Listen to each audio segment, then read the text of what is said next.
बोलो गणेश भगवान की जय। तो आइए भक्तों, आज हम आपको तिल गणेश पूजन की पूर्ण सचित्र विधि बताते हैं कि कैसे कैसे इसकी विधि होती है। सबसे पहले हम थोड़े से गोबर से थोड़ी सी जगह को लीप लेते हैं जहां हम पूजन कर रहे होते हैं।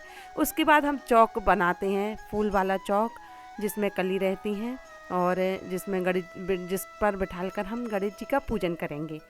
और चौक बनाने के बाद उसे हल्दी से, रंगोली के कलर से उस चौक को हम सजाते हैं।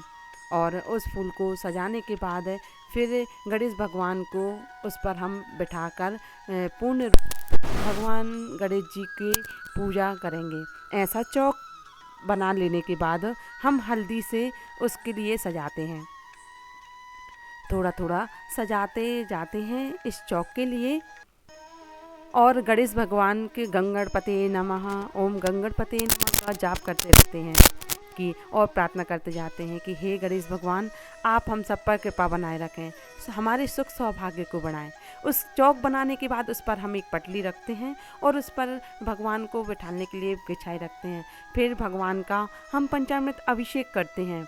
गणेश भगवान के साथ बाबा भोलेनाथ, बांके बिहारी का हम सभी का जलाभिषेक करते हैं। और जलाभिषेक करने के पश्चात उनका श्रृंगार करके हम बाबा को बिठाते हैं। अब हमें आपको पूजन सामग्री के बारे में जानकारी देते हैं। हल्दी, रोली, कुमकुम और जो कथा रहती है, और 10 लड्डुओं का भोग लगता है, तिली के लड्डू, और ये जो बेसन के लड्डू रहते हैं जिसे मगध बोलते हैं, उसका भी भोग लगता है। और दूबा, फूल, माला, पुष्प, चंदन, अक्षत, दिया, और जो हम चौक बनाते हैं उसके ऊपर थोड़ा सा गेहूँ भी रखते हैं। और इसके पश्चात ये हमारी पूरी पूजा की तैयारी होती है। ये पूरी तैयारी होने के बाद ही हम भगवान की पूजा को शुरू करते हैं। पूजन शुरू करने में सबसे पहले हम कलश पर जो दिया लगा रहता है उसको जलाते हैं और गणपते नमः का जाप करते जाते हैं। दोनों एक साइड है, जो दाहिने साइड होता है वहाँ तेल का दिया रखा जाता है और कलश पर शुद्ध घी का दिया रखते हैं। उसके बाद हम आचमन करते हैं। ओम विष्णुवे नमः, ओम केशवाय नमः, ओम राघवाय नमः। इस प्रकार हम नाम जाप करते करते आचमन करते हैं। फिर हम अपने हाथों को धो लेते हैं। इसके पश्चात सर्वप्रथम गणेश जी तो सर्वप्रथम हैं, इनके हम गणेश जी का पूजन सबसे पहले होता है। और गणेश जी का पूजन होने के लिए हम सबसे पहले गणेश जी को जल अर्पण करते हैं, उनका 3 बार आचमन कराते हैं। फिर उनको हल्दी, कुमकुम, रोली, मौली, अक्षत, इन सभी चीज़ों से भगवान गणेश जी का पूजन करते जाते हैं। सबसे पहले हम हल्दी का टीका लगाएंगे गणेश भगवान को और ओम गंगणपते नमः का जाप करते जाते हैं। ओम गंगणपते नमः, श्री गणेशाय नमः, श्री गणेशाय नमः, ऐसा जाप करते जाते हैं। गणेश जी को हल्दी, कुमकुम, अक्षत, तिली, ये सब कुछ हम गणेश जी को अर्पण करते जाते हैं और गंगणपते का जाप करते जाते हैं। और इसके बाद हम कलश का पूजन करते हैं, जो कलश में कार्तिकेय भगवान का स्वरूप है। और सर्वप्रथम कलश की भी पूजा होती है, तो उस कलश को रोली, कुमकुम, अक्षत, ये सब कुछ अर्पण करते जाते हैं और पुष्प अर्पण करते हैं। और पुष्प अर्पण करने के बाद ओम कलश देवताभ्यो नमः, श्री गणेशाय नमः, इस मंत्र का जाप करते जाते हैं। श्री गणेशाय नमः, श्री गणेशाय नमः का जाप करते जाते हैं। इसके बाद हम पुष्प अर्पण करते जाते हैं। पुष्प अर्पण करते हुए और गणेश जी का नाम लेते जाते हैं। दोनों दीपक का हम पूजन करते हैं। और जो कथा की जो पुस्तक रहती है, जिसे हम पोथी भी कहते हैं, उसका भी पूजन हम साथ में करते जाते हैं। हल्दी, कुमकुम, रोली, ये पूजन करके पुष्प अर्पण करते हैं। फिर गणेश भगवान को जब हम दूर्वा अर्पण करते हैं तो दूर्वा एक एक अर्पण नहीं की जाती है। दूर्वा का एक छोटा सा बंडल बनाते हैं, 7, 11, 21, 51 जितनी भी दूर्वा लेना है उसका एक बंडल बनाने के बाद बाबा गणेश जी के उनका जो सूंड रहती है उस स्थान पर हम दूर्वा अर्पण करते हैं। उसके बाद शमी पत्र अर्पण करते हैं। उसके बाद पुष्प, फूल, ये सब गणेश जी का नाम लेते हुए श्री गणेशाय नमः का जाप करते हुए अर्पण करते हैं। फूल माला अर्पण करते हैं और बाबा गणेश जी से हम कहते जाते हैं कि हे गणेश भगवान, आप मेरी पूजा को स्वीकार करें, आप मेरी पूजा को स्वीकार करके हम पर कृपा करें, हमारे सुख सौभाग्य को बढ़ाएं। गणेश तो सर्वप्रथम है, सब विघ्नों के नाशक हैं। हम किसी भी पूजन की शुरुआत करते हैं तो गणेश भगवान को सर्वप्रथम पूजते हैं, जिससे हमारे सभी काम समंगल संपन्न हो जाएं। इसके पश्चात हम अपने सभी देवी देवताओं का पूजन करते हैं। इसके बाद हम तिल के लड्डुओं का भोग लगाते हैं। आज माघ मास में तिल गणेश पूजन में ये तिल के 10 लड्डुओं का भोग लगाते हैं। उसके बाद हम घंटी बजाकर भगवान को भोग लगाते हैं और भोग लगाने के पश्चात जो बेसन के लड्डू भी होते हैं उनका भी भोग हम गणेश भगवान को अर्पण करते हैं। इसके बाद 3 बार जल का आचमन गणेश जी को करवाते हैं और उनसे प्रार्थना करते हैं कि मैंने पूर्ण भाव श्रद्धा से आपका ये पूजन कर रही हूँ, आपको भोग लगा रही हूँ, तो गणेश भगवान हमारी पूजा को स्वीकार करें। इसके बाद हम होम लगाते हैं। हमारे शास्त्रों में दिया है कि जब तक हम अग्नि में होम नहीं करते हैं, जब तक हमारे देवता भोग ग्रहण नहीं कर पाते हैं, इसलिए हवन करना बहुत ज़रूरी है। तो हम सबसे पहले घी का होम लगाते हैं, शुद्ध घी से आहुतियाँ देते हैं और फिर इसके पश्चात हम हवन सामग्री आती है उसकी आहुतियाँ देते हैं। गणेश जी का नाम जाप करते जाते हैं, ओम गंगणपते नमः स्वाहा, ऐसा हमें आहुतियाँ देना पड़ती हैं। ये पूर्ण पूजन विधि है। ये ऐसी पूजा करने से गणेश भगवान हमें पूर्ण पूजा का फल जरूर ही देते हैं। और इसके पश्चात घी का हवन करने के पश्चात हम जो हवन सामग्री रहती है उसका हम गणेश जी को हवन आहुतियाँ देते हैं। इसके गम गंगणपते नमः, ओम गंगणपते नमः, ओम गंगणपते नमः स्वाहा, ओम गंगणपते नमः स्वाहा, ओम गंगणपते नमः स्वाहा। इस प्रकार हम मंत्र का जाप करते हुए स्वाहा कहते हुए आहुतियाँ देते हैं। श्री गणेशाय नमः स्वाहा, ओम गंगणपते नमः स्वाहा, रिद्धि सिद्धिपते नमः स्वाहा, श्री शिवाय नमः स्वाहा। प्रथम वक्रतुंडं च एकदं तद्वतेकं, तृतीयं कृष्णपिंगाक्षं गजवक्त्रं चतुर्थकं, लंबोदरं पंचमं च षष्ठमं विकटमेव च, सप्तमं विघ्नराजन्नं धूम्रवर्णं तथाष्टमं, नवमं भालचंद्रं च, दशमं तु विनायकं, एकादशं गणपतिं, द्वादशं तु गजाननम।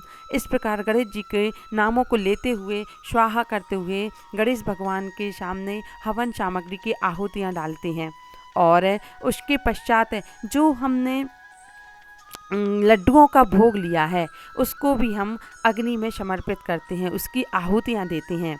ओम गंगणपते नमः, ओम गंगणपते नमः स्वाहा, ओम गंगणपते नमः स्वाहा।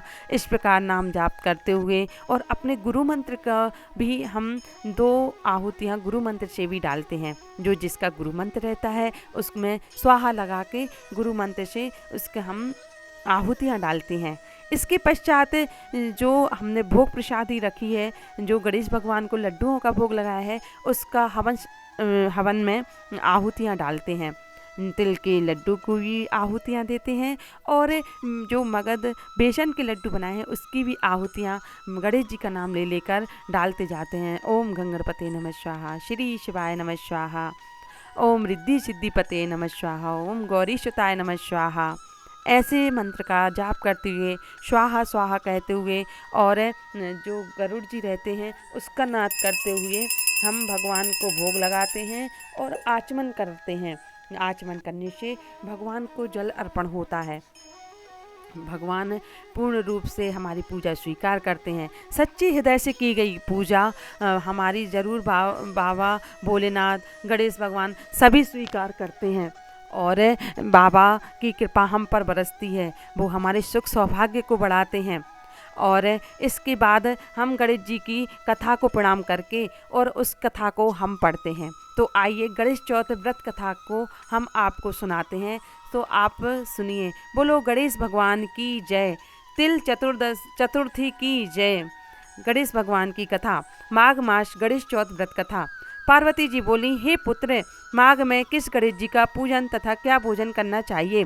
श्री गणेश जी बोले, माँ, इस मास में भालचंद्र की 16 प्रकार से पूजा करें, तिल के 10 लड्डुओं का भोग लगाएं और उसके अपनी शक्ति के अनुसार ही दक्षिणा दें और 10 लड्डू स्वयं खावें।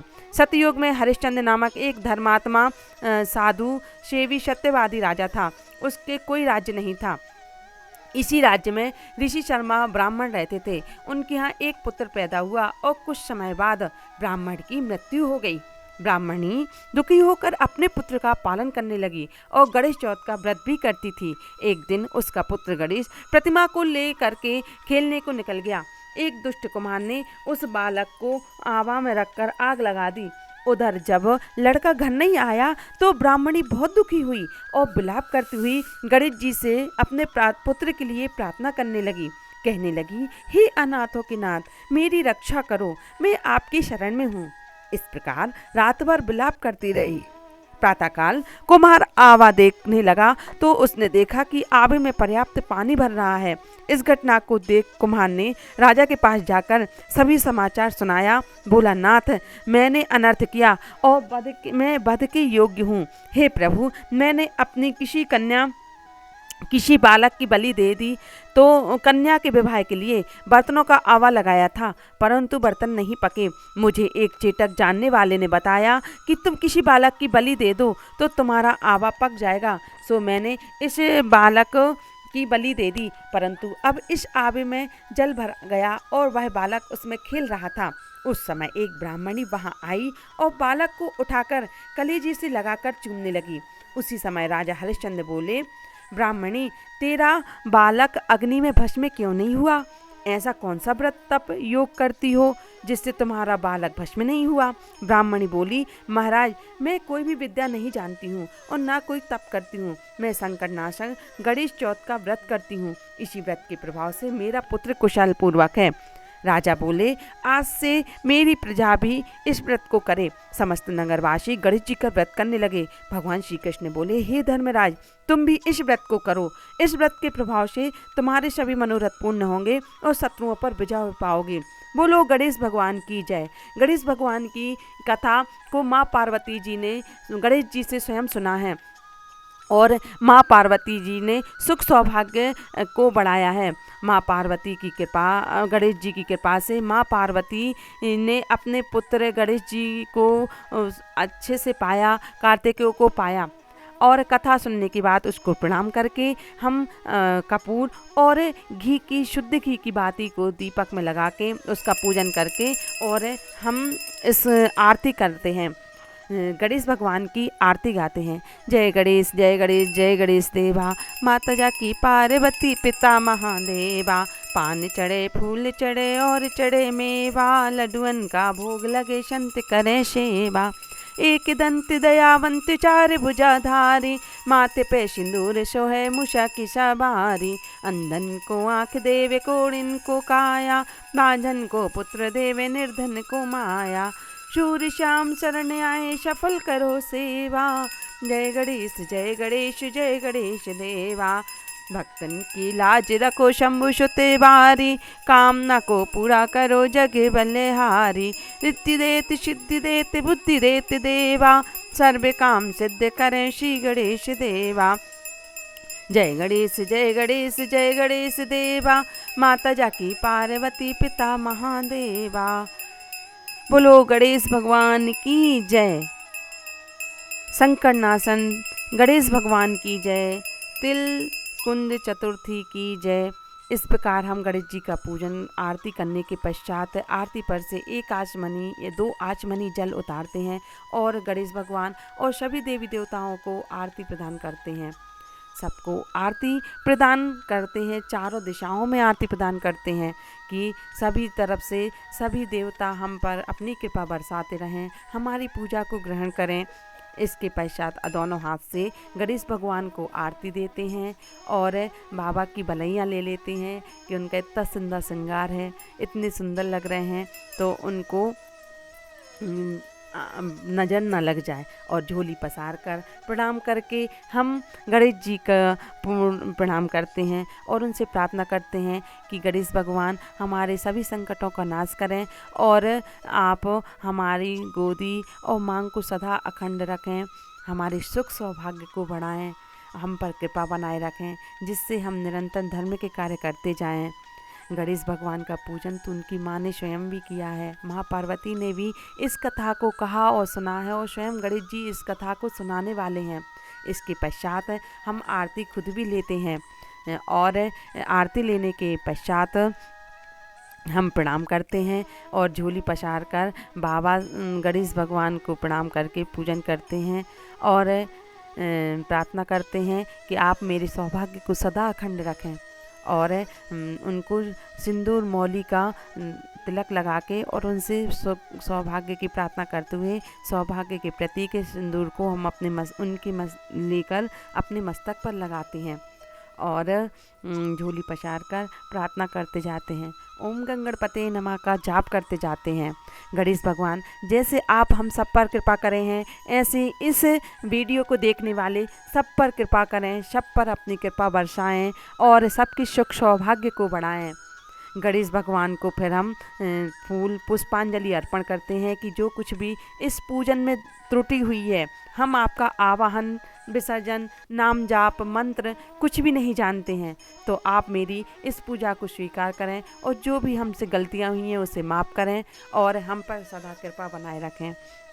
हाथ जोड़कर प्रार्थना करते हैं और गणेश भगवान की जय बोलते हैं। बोलिए गणेश भगवान की जय। इसके बाद एक आचमन जल हम अपने आसन के नीचे डालते हैं, उसको अपने मस्तक पर लगाते हैं और ओम इंद्राय नमः, भू इंद्राय नमः और राधे कृष्णम गौरी शिवाय चरणम समर्पयामि और अपने आसन को उठाकर रख देते हैं। बोलो गणेश भगवान की जय। Please like share and subscribe my channel. आप इस वीडियो को ज़्यादा से ज़्यादा सेंड करें जिससे पूर्ण रूप से जिस प्रकार से साविधि पूजन विधि बताई गई है सबको लाभ मिल सके और सब भगवान की कृपा को प्राप्त कर सकें। गणेश भगवान की जय। तिल चतुर्थी की जय।